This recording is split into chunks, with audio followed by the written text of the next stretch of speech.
to worship the Petite Riviere Pastoral Church.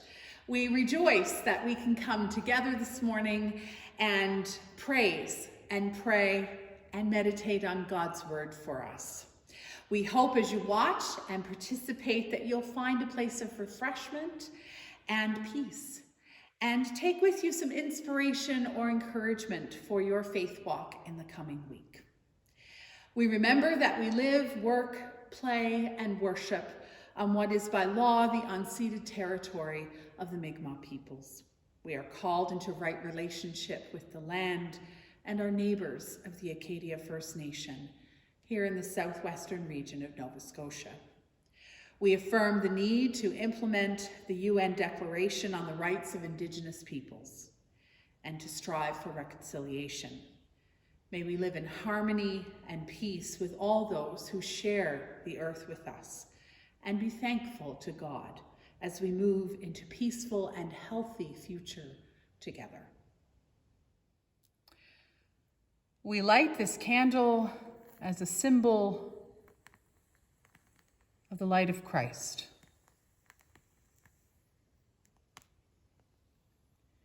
Which cannot be held back by distance, which shines in each one of us, no matter where we are. God's glory is pouring forth from the heavens. Earth below receives the good news with great joy. The promise is sure and true, that Jesus has come to show us the best ways to serve God. By serving and caring for others, we truly serve God. Come, let us prepare ourselves for joyful service. God, make us ready for great service in your name. Let us pray. Holy One, we come today to worship you, confident as always that you are indeed with us. You receive our prayers, our laments, and our celebrations. As we gather today, make us one in spirit and one in body, as you yourself were embodied in the person of Jesus, in whose name we pray and worship. Amen.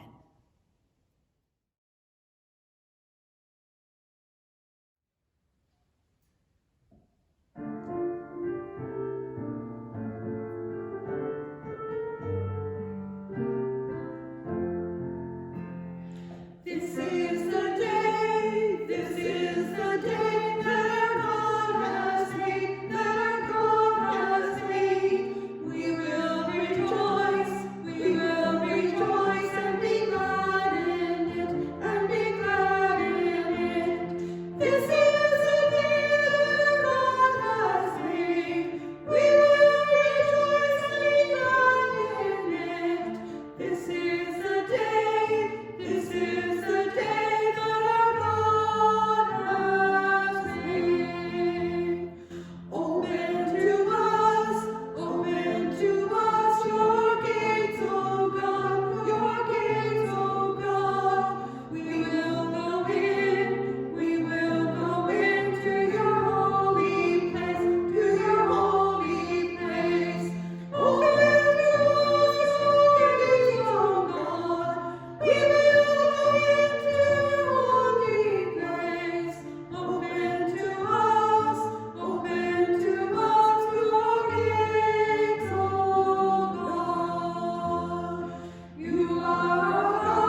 So in our scripture today, Paul talks about the church like a body with many parts that all work together.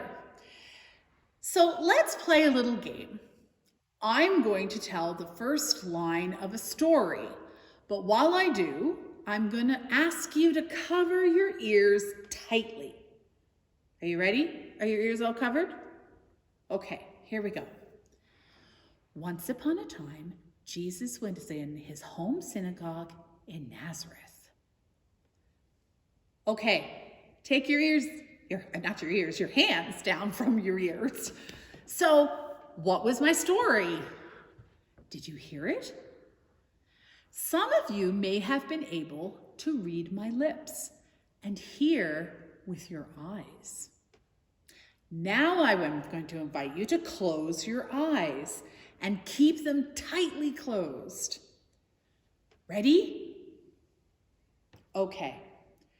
Can you describe what I am holding with your eyes closed? If we were together, some of you might reach out and feel and touch it with your hands in order to describe it. You can open your eyes now. See? It is amazing how all of our body parts work together in their own way to help us in the world.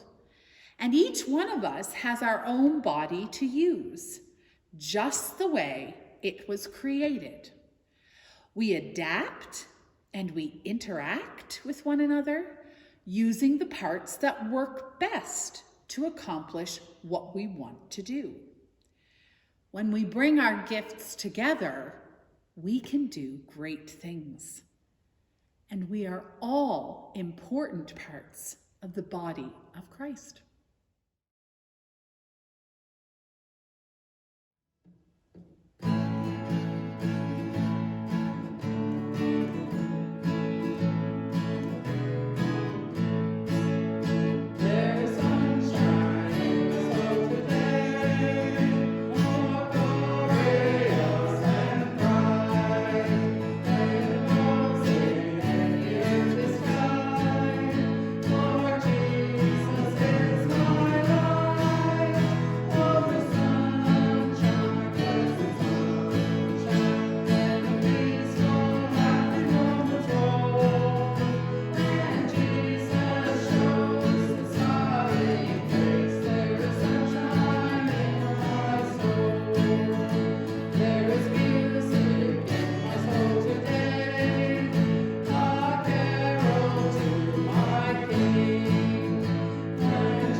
And Jesus returned in the power of the Spirit into Galilee, And there went out a fame of him through all the region round about. And he taught in their synagogues, being glorified of all. And he came to Nazareth, where he had been brought up. And as his custom was, he went into the synagogue on the Sabbath day and stood up for to read. And there was delivered unto him the book of the prophet Isaiah. And when he had opened the book, he found the place where it was written, The Spirit of the Lord is upon me, because he has anointed me to preach the gospel to the poor. He has sent me to heal the brokenhearted, to preach deliverance to the captives, and recovering of sight to the blind, to set at liberty them that are bruised, to preach the acceptable year of the Lord. And he closed the book, and he gave it again to the minister, and sat down. And the eyes of all them that were in the synagogue were fastened on him. And he began to say unto them, This day is this scripture fulfilled in your ears. This reading was from Luke 4:14 to 21. Reading from 1 Corinthians chapter 12, verses 12 to 31a. For as the body is one and has many members, and all the members of that one body, being many, are one body, so also is Christ. For by one Spirit are we all baptized into one body, whether we be Jews or Gentiles, whether we be bond or free, and have been all made to drink into one Spirit. For the body is not one member, but many. If the foot shall say, Because I am not the hand, I am not of the body, is it therefore not of the body?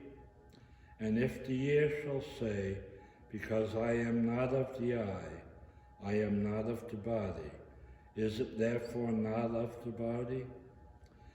If the whole body were an eye, where were the hearing? If the whole were hearing, where were the smelling? But now has God set the members, every one of them, in the body, as it has pleased him. And if they were all one member, where were the body? But now are many members,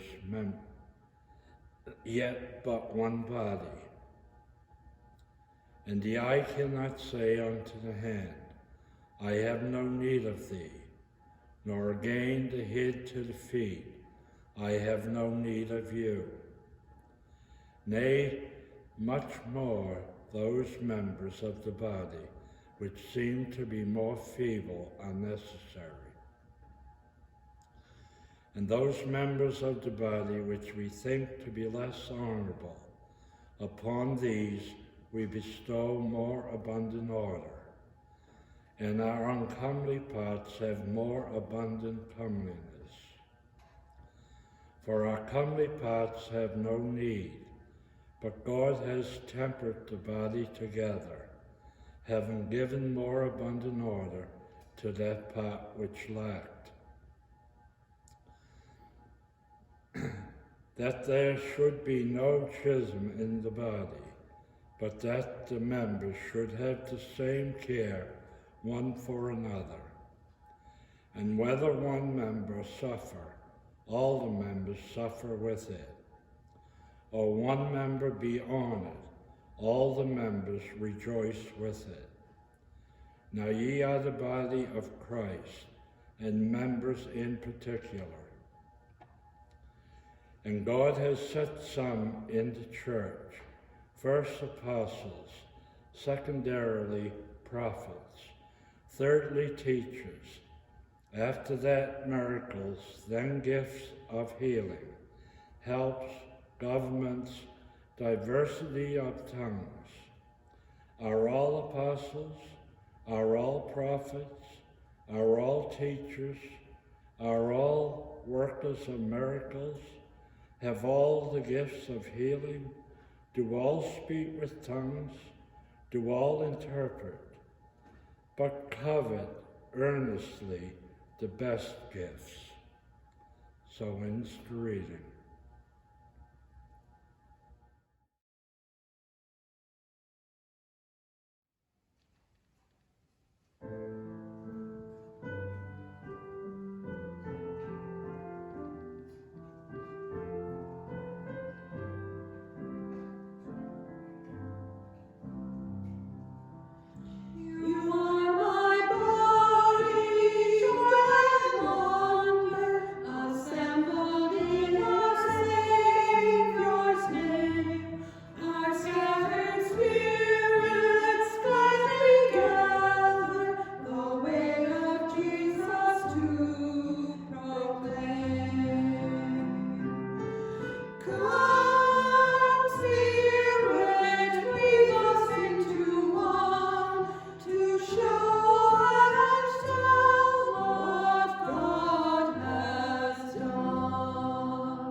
How many of you have spent time in regret? Regret that you didn't follow a particular path or vocation. Regret that you made that financial decision at that particular time. Regrets about not mending broken relationships or maintaining friendships. I have regrets in all those areas of my life, and it is easy to get mired in it. I'm not suggesting we shouldn't remember and learn from our mistakes, but sometimes we just relive them, wishing we could change them and not moving forward. Regret can keep us in the past. And sometimes people do the opposite. Instead of being preoccupied with regret, they idealize the past and only see it through rose-colored glasses, blotting out the hardships and the difficulties. Then the past becomes a golden age of perfection, living for the good old days, when all was bright and life was easier. Maybe it was, but not likely. Still others may be serious long-term planners, looking to the future, concerned about whether things will unfold in the way they would like them to. And still others are procrastinators, avoiding today and putting off things until a later time.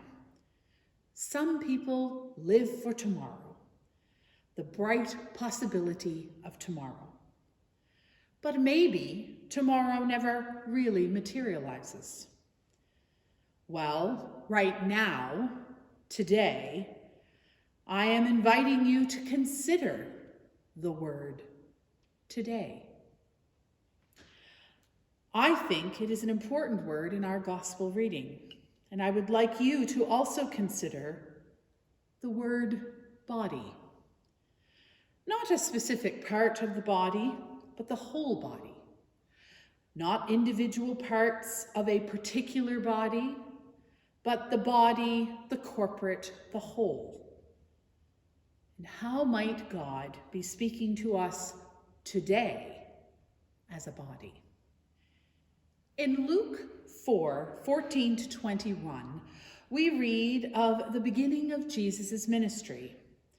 Now, there have been some events before this reading: the baptism of Jesus and the temptation in the wilderness. The preacher and professor Fred Craddock suggests that Luke places the Nazareth visit first because this event announces something important. It announces who Jesus is and what his ministry will be. In verses 14 to 15, we learn that Jesus, being filled with the power of the Holy Spirit, has been teaching in various synagogues, and the response seems to be favorable. Reading from the NRSV translation, it says, "He began to teach in their synagogues and was praised by everyone."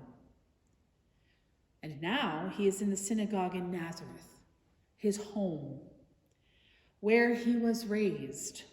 He probably would have attended this very synagogue with his family as a young child.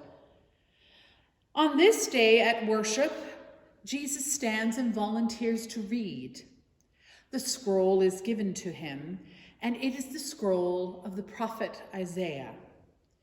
Jesus reads from Isaiah, "The Spirit of the Lord is upon me, because he has anointed me to bring good news to the poor. He has sent me to proclaim release to the captives and recovery of sight to the blind, to let the oppressed go free, to proclaim the year of the Lord's favor." He rolls up the scroll, gives it back to the attendant, and sits down.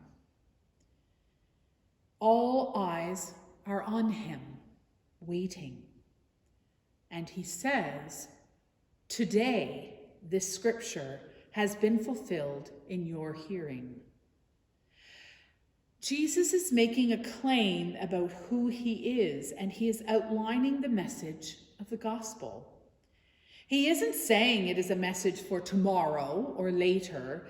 He says, "Today, this scripture has been fulfilled. I am here today, and this is the message right now." There is a wonderful article by author and Christian historian Diana Butler Bass called "The Power of Today." She describes how the people would have waited to hear what their neighbor Jesus was going to say about the prophet Isaiah's word. Maybe they wondered how he would interpret this messianic message. Would he talk about current issues of occupation? Or perhaps he would talk about his growing ministry. But instead, he says, "Today, the Lord is here." Amidst all the strife and difficulties going on around them, Jesus declares, "Today, this scripture has been fulfilled in your hearing." It isn't about the kingdom of God that has come or will come tomorrow. It is about now. So to go back to how I started this, I wonder how often we live our faith in the past, pining for the days when everything seemed brighter, more hopeful, numbers higher, Sunday schools bigger. Or how often do we spend our time yearning for an, as of yet, unrevealed future, wondering when the answers to our questions will come? Bass suggests that not only might we read this important verse as the announcement of who Jesus is and what his ministry will be about, but to also read it as an invitation to hear and be partners in this ministry now. Today, we heal the brokenhearted. Today, we announce the release of captives. Freedom for the oppressed. Today, we prioritize justice, even if it means our discomfort. Our mission statement here in the Petite Riviere Pastoral Charge is, "We gather together, seeking to grow in the love, faith, and service of Jesus Christ our Lord." What if we said, "Today we gather, today we will grow in love, faith, and service of our Lord Jesus Christ. What difference might that make in how we move forward? Jesus begins his ministry in his home synagogue, reading the word, proclaiming scripture for today. We are reminded how central God's word is, but also that it is active and alive, revealing to us our mission for our context today. Now to our second word, body. Last week we read the first part of chapter 12 in 1 Corinthians. Paul speaks to the congregation in Corinth of spiritual gifts, how each of us is blessed with gifts from God, all different, but all important. And this week, we hear the next part of the passage in which Paul uses the image of the body to describe not just the diversity of gifts in the community, but also the essential nature of all gifts. Here is the next part. It is not enough to discern our gifts and recognize the beauty in the diversity.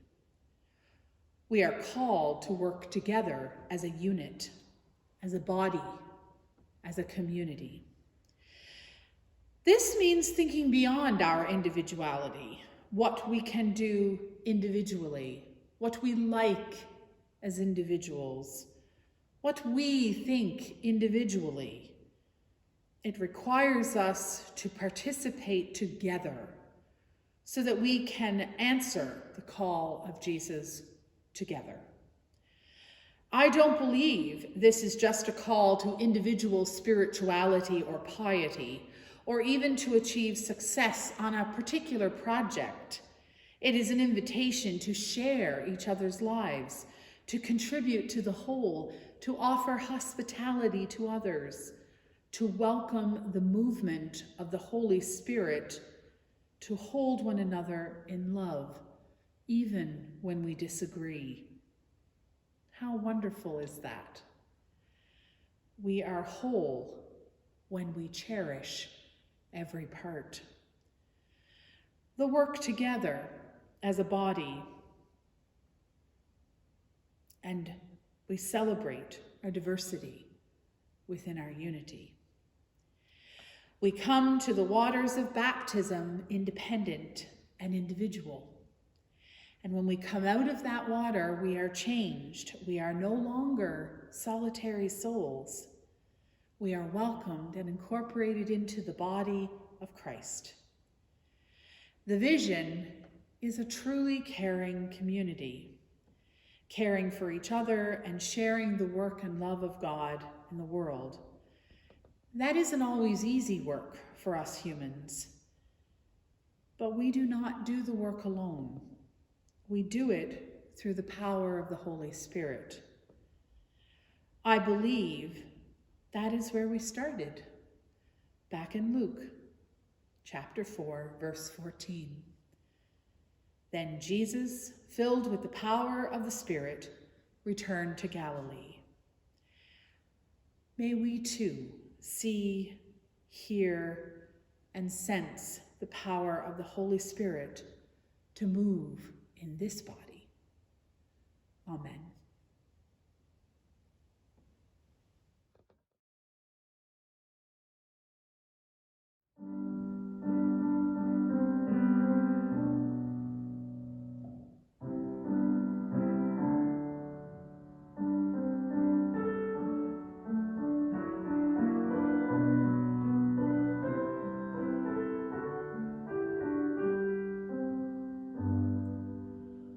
Christ has won.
Throughout this world with mercy and justice, yours are the steps to build a lasting peace for the children of God.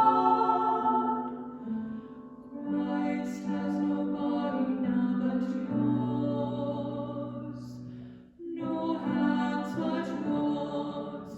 Here on this earth, yours is the work to serve with the joy of compassion.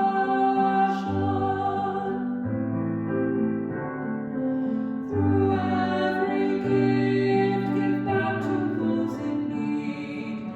As Christ has blessed, so now be His blessing. With every gift, a benediction be to the people of God. Christ has no body now but yours, no hands but yours. Here on this earth, yours is the work to serve with the joy of compassion.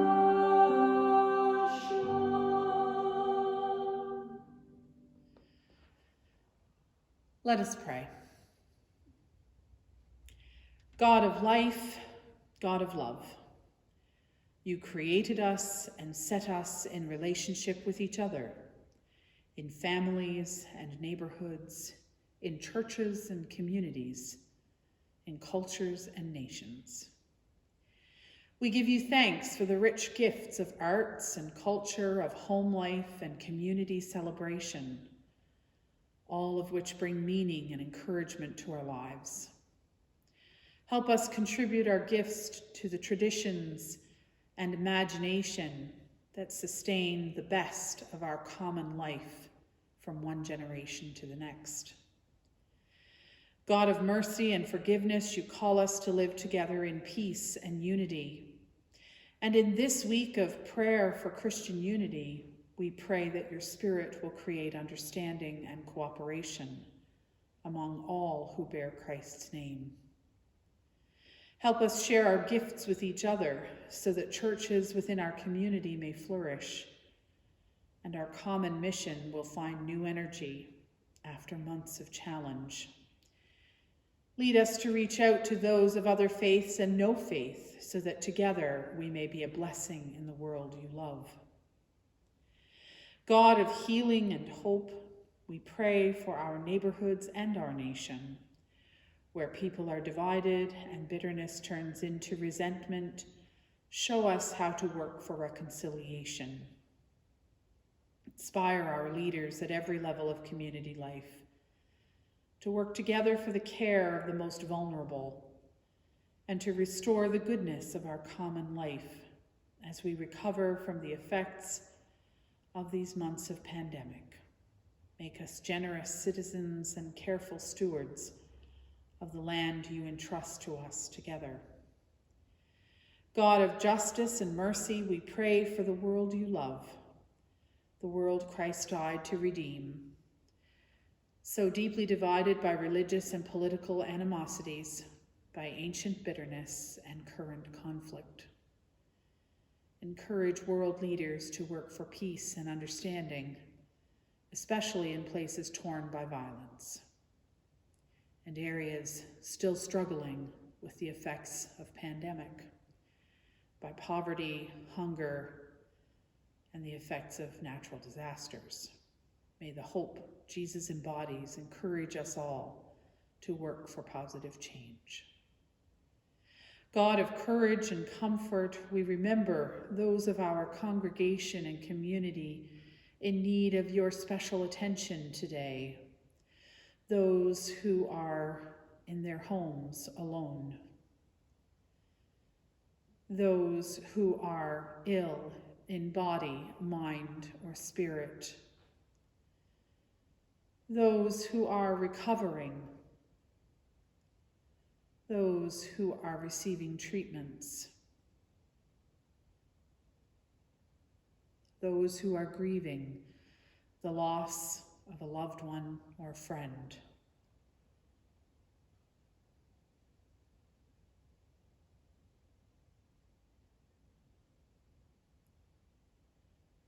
Use us as agents of your healing and hope as we join with our partners in faith all around the world, saying, Our Father, our Mother, our loving parent, hallowed be your name.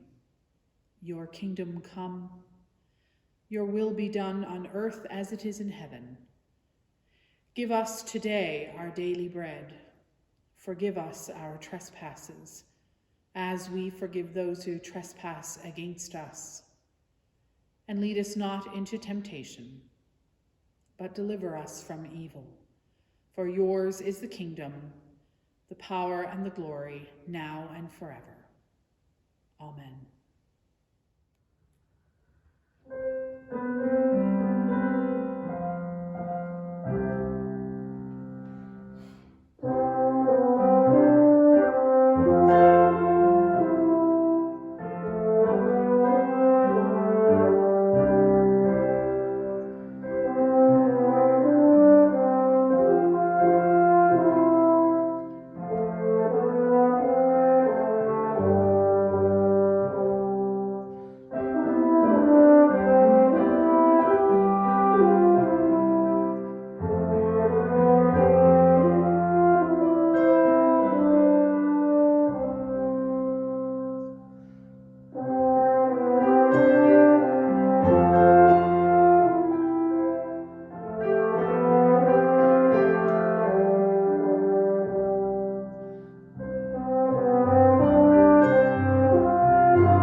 Go into the world again as one body, the body of Jesus Christ, blessing all with whom you come in contact, loving all you meet, upholding your neighbor in Christ's way. Amen.